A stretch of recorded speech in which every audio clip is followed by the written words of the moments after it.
If something small can ruin your entire day, it doesn't mean that you have a bad life, but in your mind, you are entertaining a bad story about what just happened. It's not events that disturb us, it's the story we tell ourselves about these events that disturb us.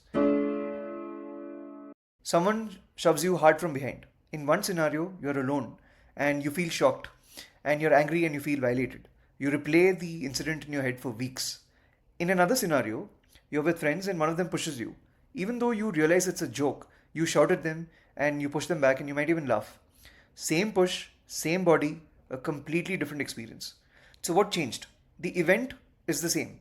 It was a story that your mind told you about the event. That story decided whether something becomes a trauma or a comedy.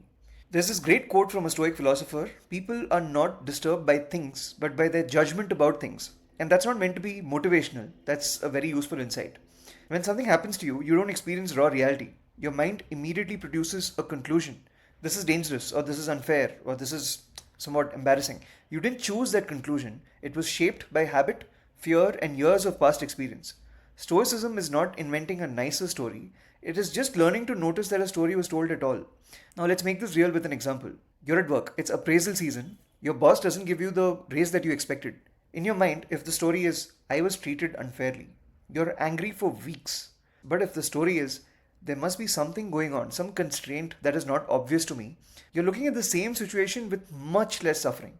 Another example, you arrive at a hotel and your reservation is missing. Immediately, if you assume bad intentions, oh, they did this on purpose, what happens? You get angry and bitter. But if you assume that it's a mistake, oh, someone messed up, then immediately all you experience is a fleeting disappointment. The emotion you feel is much lighter. Same inconvenience, but very different emotional cost. The Stoics advised assuming mistake by default, not because people are innocent, but because anger is extremely expensive and it takes a toll on your entire body. Now, another useful way to look at life is like the unfolding of a story.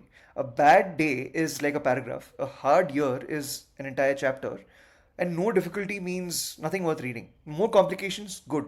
That makes the story worth reading. Whatever you choose to do, it's always nice to consider the possibility that life is not trying to punish you. Life is just asking, can you move forward without letting your story collapse into drama? Can you act without exaggerating what just happened? That's all. Now, everybody says that they want to be brave or patient or wise, but think about what that really means. If you wanted bravery, what would you ask God for, or destiny, or whatever? You'd ask for situations that require courage. If you want patience, you wouldn't ask for a smooth journey. You would ask for delays, for difficult people, for uncertainty. Because patience is not a belief, it's a behavior. And wisdom does not come from reading quotes. It comes from being confused about life and then choosing the right direction. This is the Stoic shift. Setbacks are not interruptions to your life. They're the training ground. And who you are is not revealed by who you admire, but by how you respond when life pushes back.